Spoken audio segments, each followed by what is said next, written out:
What's going on, folks? Got a little Pro Fan Talk live, doing a little live streaming tonight. Gonna have some fun. Appreciate all the people that's joining. Um, Wanted to get into the Shaq Lawson thing. Been getting a lot of comments on this. A lot of comments on this from both sides of it. It was a bad situation. Let's get that out the way. Shaq Lawson was dead in the wrong. Jordan Phillips was dead in the wrong. And they're probably going to get fined for it. Shaq Lawson definitely is going to get a fine. I don't know about Jordan Phillips because he got in the dude's face and was, screaming and hollering, but he didn't do nothing. I mean, you can do that. You can get into somebody's face and you can scream and shout with the best of them as long as you don't put your hands on them. Especially when you're talking about fans, that's bad for business. And the NFL definitely doesn't like all of that stuff. So I know when I put out my first video, at first, I thought it was a female. I thought it was a girl because from the angle in the back, you couldn't tell. They had dreadlocks. With that big coat on, you couldn't tell. And then the subsequent videos came out, and you saw angles from the front, and then clearly it was a man hollering and screaming, probably a little bit inebriated. He was holding the beer, so they were drinking. However, based on the stuff that I saw in the videos, there was 3 or 4 of them. I know it was 3 videos from either the side or behind, and then there was one video where somebody was like right by the tunnel on the field. So it was kind of an opposite angle, right? And from most of the audio that I heard, he was just screaming and hollering, doing regular fan stuff. Now, Shaq Leonard puts out the quote. First, he apologizes. He shouldn't have did it. He was wrong. He made a mistake. Now, let's stop right there and pause for a minute. That is not a mistake. That's a bad decision. There's a difference. If you make a mistake, in my opinion, when you make a mistake, that means you don't have all of the information. You didn't get all of the information, so you took your best guess. You went left when you should have went right. You just didn't have all of the information, so you gave it your best effort. You gave it your best guesstimate, and you gave it the old college try, right? Shaq Leonard just made a bad decision. You cannot do that. Everybody that plays professional ball at any level in any sport, it doesn't matter if it's baseball, football, golf, hockey, doesn't matter what it is. You really don't want to put your hands on the fans. There's only one situation where I saw players really go at a fan. And I'm not really sure. I didn't follow up with it, but I know it was a hockey game, and it was a guy right behind a team's bench, and he was just giving it to him all game, and the glass broke, and he fell down there, and I mean they pounced on him, and they got him good. So I don't know if anything ever came from that, probably, but in all of the other sports, golf, some of the stuff that them guys say on the golf tournament, in a tournament, I remember hearing reports of people that were when Tiger Woods was at the top of his game, and some of the stuff people would hear in the crowd if they were at a tournament. They said it was out of bounds. But having said all of that, when you're in a situation where you are on the field and you are in the middle of a game and you back there jaw jacking with fans because somebody said something and just rubbed you the wrong way. Listen, when they pay you that much money, that's in the contract, bro. You got to deal with that. When you are at that level, you're supposed to be hyper focused. You're supposed to be able to block everything out. But something I said earlier, these guys today, they ain't built like that. They not built like how we were built. We didn't have them issues. We had I've said this many times before. We didn't worry about what somebody said because if somebody wrote something bad in the paper, we was gonna see them in the locker room later that week. So you had to see them face to face. So if you wanted to respond or something, you had the opportunity to do that. Now with social media, not so much. But even with that, why do people get so bent out of shape for something someone said that they will never see? And 9 times out of 10 usually isn't even true. So I never understood that. Never understood it. But they keep doing it. You know what I mean? They keep we had the issue a couple weeks ago with Kenny Gainwell responding to somebody on Twitter during the game, at halftime during the game. It's like, why on earth would you do that? That makes no earthly sense whatsoever. So these kids today, they worry about too much, and it can affect you. If your head is not in the game, and in that situation, you were in a tight game, that was a back and forth game, and you got members of the defense. If you remember Jordan Phillips was popping off all game. He's the one that jumped off sides. I believe he did it on purpose. I believe he did that just to give a shot at one of our offensive linemen. And then he started tussling with, I think it was either Jurgens or Kelsey. But he was hot all game. And he was extra all game. So I don't know if they were just butthurt the way the game was going. But if you watch any of them videos, I encourage you, look on Twitter and Facebook. Everybody's got a bunch of videos. You can check out my video on the channel. I put out 2 videos about it. If you look in the background, right, the game is going on. And these guys are on defense. So why are they not paying attention to the defense? I don't understand that. My coach would have cussed me out. So, but he gave his apology. Here's the other thing. If you're gonna issue an apology and then give the excuse like, hey, this man was putting threats and stuff during the game since the beginning of the game. And I was like, the first time I heard that, I was like, that sounds suspect right off the bat. Because nobody comes to a game and immediately you pick the player you hate the most and you start sending death threats, talking about you're going to kill his family or whatever the situation was. There's only so many things that you can say that will be considered a threat. So for me, and in my opinion, that was not believable whatsoever. Now let me put this out there right up front. Fans can say some of the most foul, vile, vindictive, personal crap. Absolutely. I remember, I should have looked it up. It was at a college basketball game.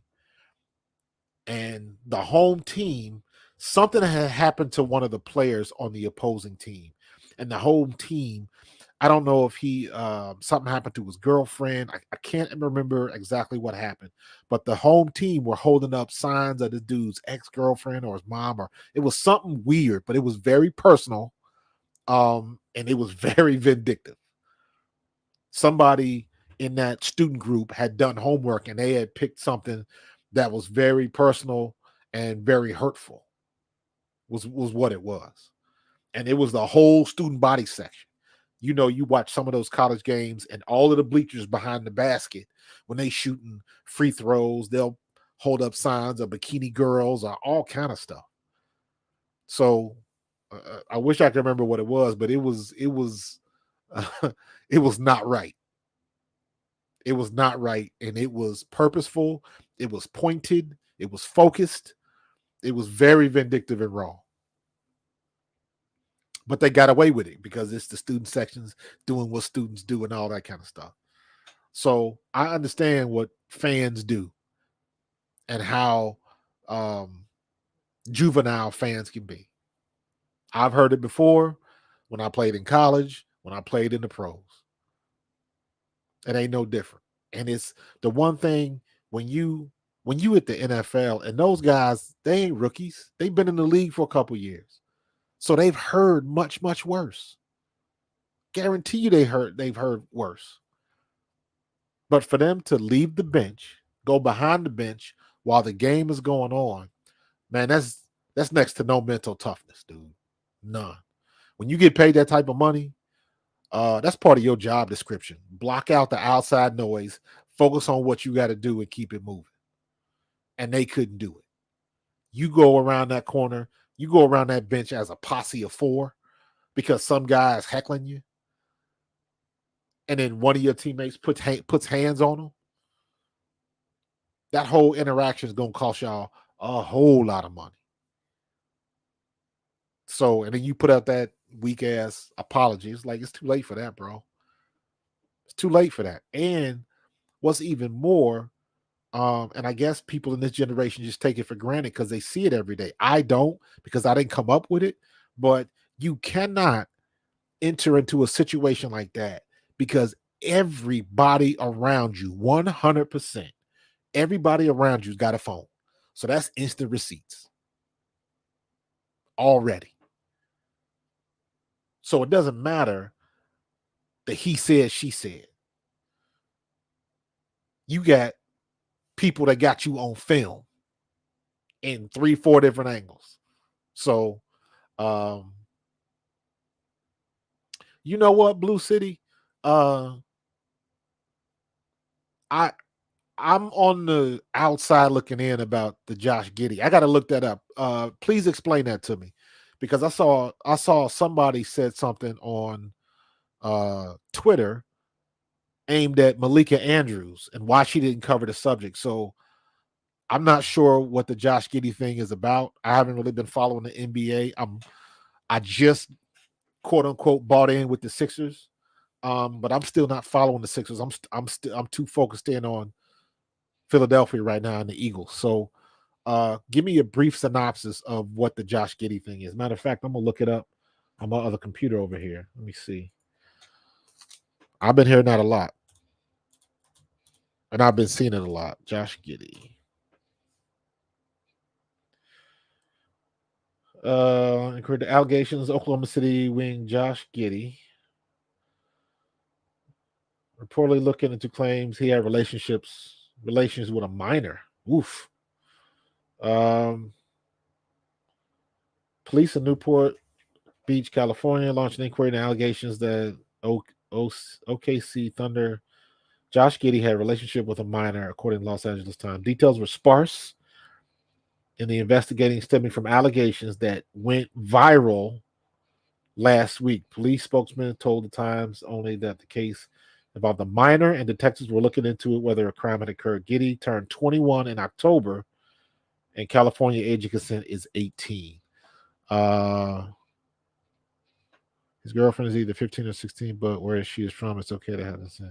After photos and videos supporting allegations hit social media, Giddey must be.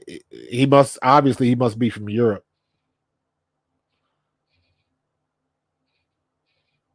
Personal matter. Yeah, you can't do it. I mean, if she's 15 and 16 over in Europe, you got to keep her over in Europe, and you really can't get away with that over here. Can't do it. Australia, okay. So I guess it's okay over in Australia. The age of consent is what, 16, 15, 16, whatever it is over there. I mean, let me see. Consent in Australia. Age of consent. The legal age of consensual sex varies between 16 and 17 years across Australian state and territory. So there you have it. So depending on where he lives, maybe the part of Australia where he is from, the legal age is 16. But it's just like bringing a gun across the border. You got to know what the laws where you're going, and if he gets caught up like this, it'll be a shame. So that's one of these things where you got to know. Look at I mean, this is very extreme examples, but the thought process is the same. Just like Brittany Griner going over there and getting popped for some type of marijuana or something over in Russia. It was probably a BS charge, and she was in jail for a long time and ended up becoming a pawn, but she got popped with it. And it's something that she probably did a million times and other people did a million times. But it's one of those things where they'll enforce it when they want to enforce it. And as distasteful or as much as we don't like it over here, there are communities and other places in the world where that's standard. So, but since he's over here, everybody's going to make a big deal out of it. But where he comes from, not so much. I remember when I found out when I was little, I remember 11, 12 years old. And I remember my uncle telling me that over in Germany, they feed kids beer because it helps them go to sleep. But over here, you got the stigma beer, adult beverage, alcohol, kids don't drink alcohol, that sort of thing. And I always thought it was interesting because over in other countries, a lot of stuff that we deem as taboo or illegal, they do it on the regular and they don't have any problems with it. And when I say no problem with it, not like they accept it, but I mean like they don't have as many problems with abuse and people abusing whatever substance that is. I know the argument is over in Europe and stuff where they been smoking weed for years, and I used to see it over there. Um, they don't have the problems that we have over here. Over there, they got the autobahn and they drive fast as all get out. They don't have the problems like we have over here. Um, Yo, Blue City, I don't know, man. I don't know. Um, I don't. I mean, it is what it is, bro. That's a situation where you gotta know your personnel and you gotta be aware of where you going. Just like I heard a story of one of the famous YouTubers, one of the food critics, carries his gun with him. And he carried his gun but didn't have it registered in the place that he was going. So they arrested him in the airport. It all worked out, but that's 3-4 hours out of your life that you in a jail cell until you get it straightened out. And the way things work with our judicial system and legal system is that's not where you want to be. So crazy things have happened. It'll be in the news and I'll keep track of it. But yeah, that's one of those things where it's all about where you come from. It's all about where you come from. Kids drink alcohol over in Germany at a very young age, but you don't have the same amount of alcoholism and things of that nature over there that you do over here. Same thing, like I mentioned before, with the driving out of Autobahn. Now, they still have accidents and they still, you know, they go through some stuff, but it's just nowhere near the way that it is over here. Niner Nation, we coming. I ain't mad at you, Niner Nation. I heard what Debo said. I heard what Hassan said. You know what? Niner Nation, last year, the only person I really had respect for last year after we beat y'all in the playoffs was Brandon Ayuk. Because I watched, he was on somebody's podcast. I think maybe he was doing his own thing. And he was talking about, yeah, we should have did this, we could have did that, blah, blah, blah, blah. And then he says, you know what? I really can't say nothing because I'm on the couch watching them. And I was like, you know what? Respect. Because I don't mind if you gonna get anytime you lose a game, it's always woulda, coulda, shoulda. We said was saying the same thing about when we lost to the Jets. If we didn't lose to the Jets, if we didn't have one bad quarter against the New York Jets, we would be undefeated. Like, I don't take that lightly at all. But woulda, coulda, shoulda. And Brandon Ayuk was the only one. Everybody else was, well, if we would have had Purdy, if this would have happened, if that would have happened, doesn't matter. But Brandon Ayuk was the only one I heard say, like, give the respect, like, they got us. Maybe next time. Basically, he was like, well, I can't say nothing. I'm at home on the couch watching them. So I don't mind that when Debo said that Bradbury is trash. I might not agree with it, but you know what?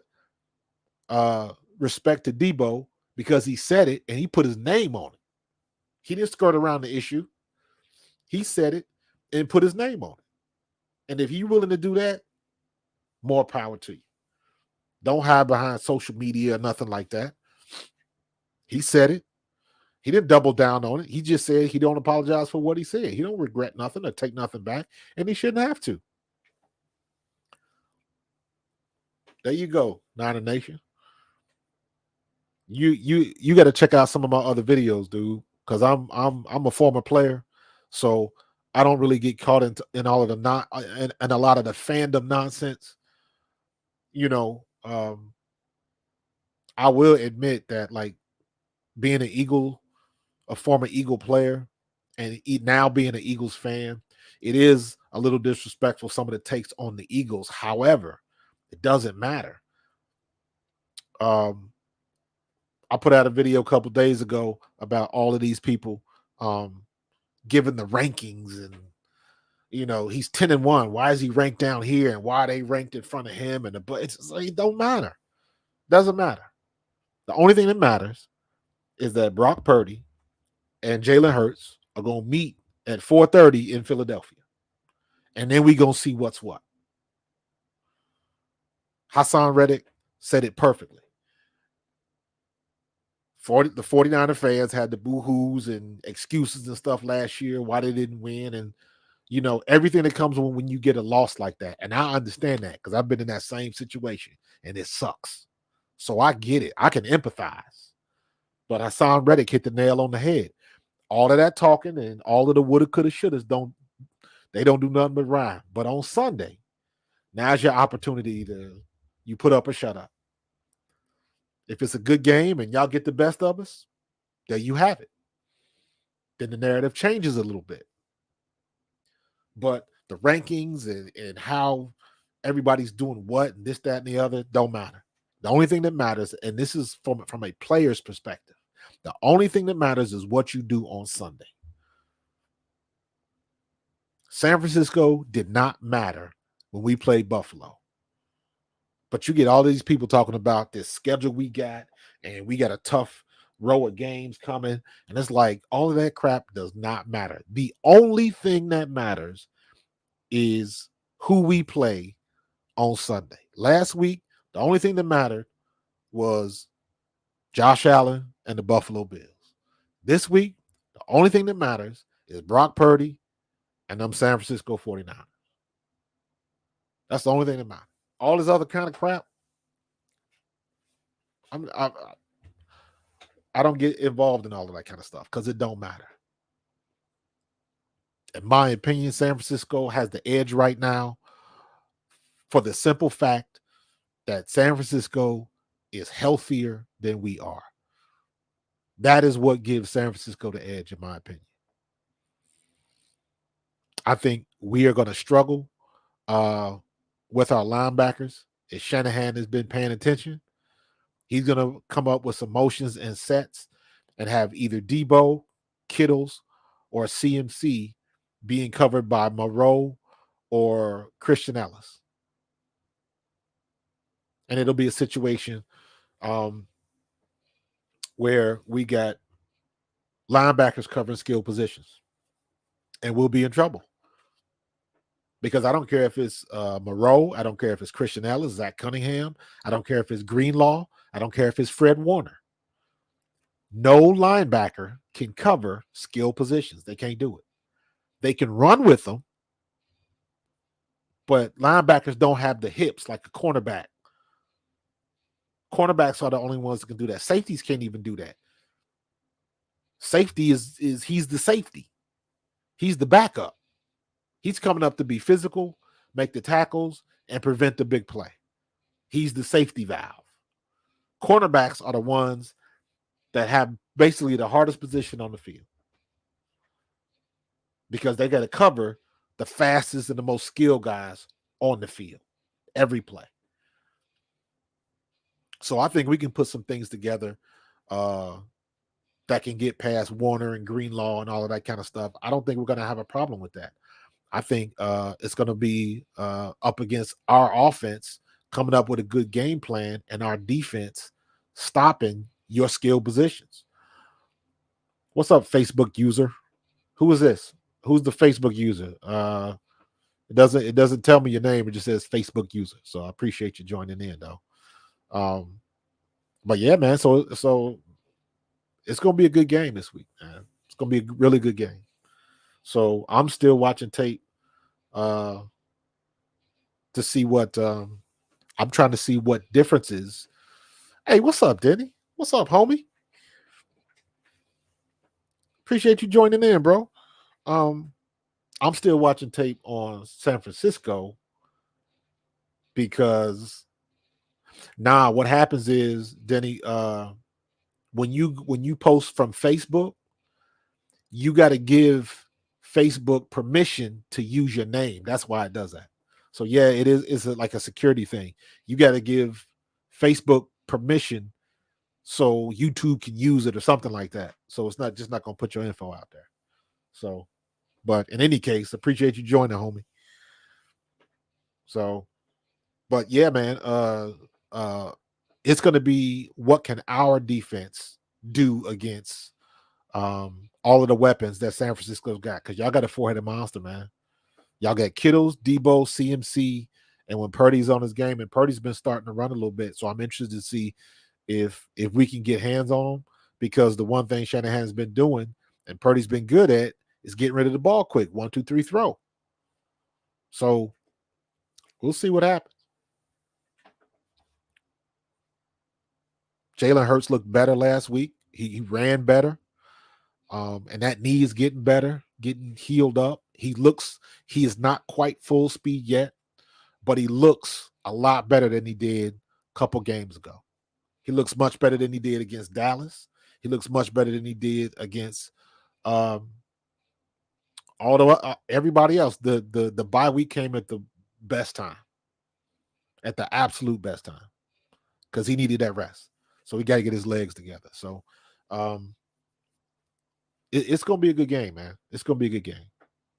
So been a lot of smack talking this week. Not, you know what? No, I'm not even going to call it that. I don't even call it bulletin board material, because both sides, they spoke their truth. Both sides spoke their truth. Hassan Reddick he's the guy on the squad that he's the no nonsense guy. He gonna shoot you straight. Debo, he said what he said last year, but he said it and put his name on it. Then everybody loved Jalen's demeanor. Like, he don't get phased. He's all business. He's like, he's straight business, man. Mancuso would have liked Jalen Hurts. You know what I'm saying? So it's Jalen's different, man. He's different. The situation he's been through, all of those coaches. And one of the things I said last year, I knew Jalen was going to be that much better in 2022, because this was the first time in his career he had an offensive coordinator for the second year in a row. All the way up to 2022, from when he started in college, all the way up to his second year in the pros, or third year in the pros, actually. He had a different offensive coordinator every year. So he had to learn a new offense every year.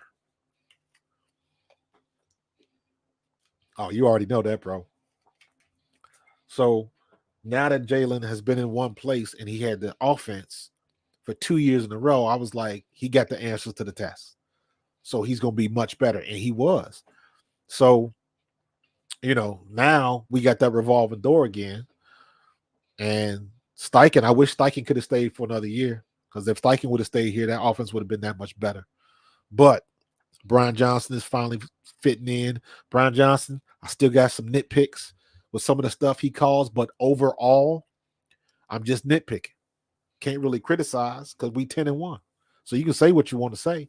The ultimate criticism of Brian Johnson is we got to figure out a way to get the run game and everything started in the first half rather than the second half. Take whatever plays you got scripted for the second half, just flip them to the first half. Facts, Danny. He definitely would have loved Mike Taylor. Definitely would have liked him then. So, we got Eagles got some work to do.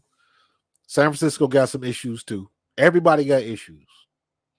Every team has issues. Our issue has been health this year. We had a secondary that was put together with masking tape and bubble gum. We finally get some people healthy. Now we getting linebackers hurt again. So we lost Nakobe Dean again. Then Moreau and Cunningham were playing lights out. Then Cunningham goes down. Now we got Christian Ellis and Moreau.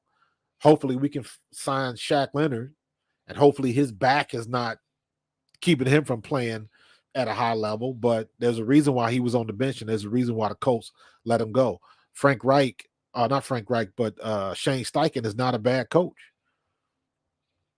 So if Shaq Leonard wasn't getting it done and wasn't contributing in Indianapolis, because at one point he was a captain, and you just don't throw a captain away. You don't get rid of good players. Let me say it like that. And it wasn't a situation like Jonathan Taylor where him and the owner was at odds or something like that. I don't know he's ever recovered fully from his back surgeries. He had 2 or 3 back surgeries. So there's a good chance that we could get him. It's nice that the Philadelphia Eagles are a destination team now. Vets and people ring chasing want to come to Philadelphia. Now, just like most people forget, Linval Joseph plays for Buffalo now. And we had him last year. And he was good for us last year. I kind of wish they would have kept him. But Milt Williams was coming on, Josh Sweat.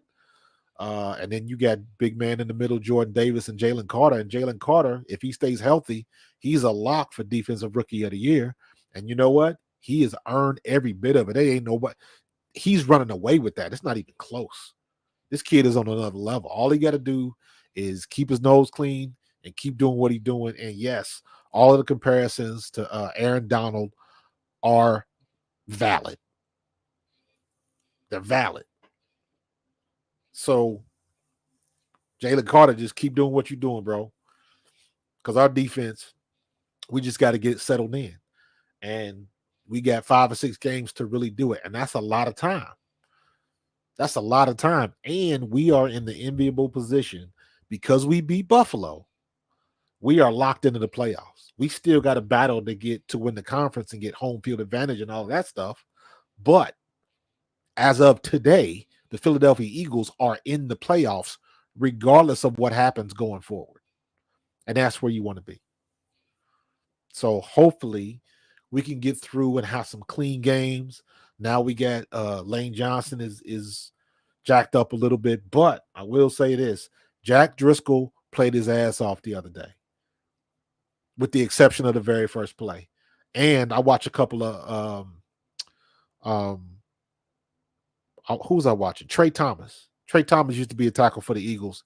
On his podcast, he was saying that was a call error, not his fault. So he got beat across his face, but based on what was called for the line, for the offensive lineman, that was the wrong call, which is why he got beat. So him getting beat across his face was not his fault. So after that, he was fine. You didn't hear his name called for the rest of the night. And when you're offensive lineman and they don't call your name, that means you holding your own. The only time they call your name as an offensive lineman is if you caught holding or jump off sides or something like that. So when no news is good news for offensive linemen. So we're going to see what's going to happen. But he played pretty good. But what that tells me is it looks like Lane Johnson is going to play, but I have a hell of a lot more confidence in Jack Driscoll than I did before. Because last year when Lane Johnson went out, that was bad for business. It was not a good time at all. So we don't have that situation. So offensive line is solid. We ran a lot more RPOs last week against Buffalo, but our biggest issue is going to be how our linebackers do against the pass and getting off the field on third and long. Getting off the field on third and long. Denny, when Jalen says it wasn't a clean game, he's talking about mistakes. When I say a clean game, I'm talking about injuries.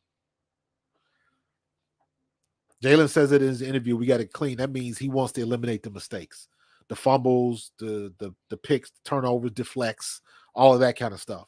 When I say clean game, I am specifically talking about we got to get through a clean game and have no injuries. That has been killing us all year. Killing us. Now we finally get our secondary to everybody's on the same field. We got Roby back. Blankenship is back. Everybody's playing in the right position. And then our linebackers are going down. Then we lose our D tackle. We lose our captain, Fletcher Cox. So we still got to get healthy. Now, the good thing about it is we are at the end, towards the end, going into the end of the year. So we got some time to get some people healthy and kind of sync up and get things moving right at the right time. You know how we do it, you know. So we got a lot of things to get right. We still leaving food on the table. And here's what I'll say it like this. The two toughest games we've had this year, well, we've had tough games all the way through because technically the toughest game we've had has been, Washington, Dallas, Buffalo. All three of those games took us to the wire. So Washington, both times we played them, they took us to the wire. Dallas, Dak Prescott was playing lights out. Josh Allen played lights out. But I look at it like this. We took their best shot. We weren't healthy. Jalen Hurts is still not 100%. Don't get it twisted. But we weren't healthy. Our secondary is still suspect. And they still couldn't beat us. And we are not at 100% yet. Our cylinders not all firing in sync yet. The engine's not warmed up yet. It's not quite there yet. Our first halves suck. If we can just we need a good, not great. We need a good first half. Our second half is lights out. But if we can get that first half together and put 7 to 14 points on the board and they come out that second half and continue to do what we've been doing, we'll be unstoppable. But that's a big if. Easier said than done, and it's easy to do on paper. So, but I think we're doing good, and we're going to keep it moving like that. So, all the criticism of Brian Johnson, kind of valid, but they nitpicks. And I think he's going to keep continuing to get better and better. We just he's got one half of his game that he got to tighten up. We got to get that first half of the game tightened up for whatever reason. They still don't want to run the DeAndre Swift in the first half. I don't understand it. They finally, after all my bitching and complaining, they're finally running him outside. They're getting that kid outside of space and stop running him tackle to tackle. Get his behind outside where he can just run past people. And that's what they've been doing. So that's a good thing. But sometimes the way we use them, I don't understand it. Sometimes the things that we do on third, short, third, mid doesn't make sense. We can take a 5-yard slant with A.J. Brown that's almost guaranteed, but we go for the kill shot. Sometimes we just need to move the chains and keep things moving. There's been 2 games where we had opportunities to keep the chains moving and possibly run out the clock to secure a victory, and we don't do it. And some of the play calls, I don't understand. I don't understand bubble screens. They don't work. Everybody knows it's coming. You get away with it from time to time, but the timing of those calls are suspect at best. So people question them on it. Rightfully so.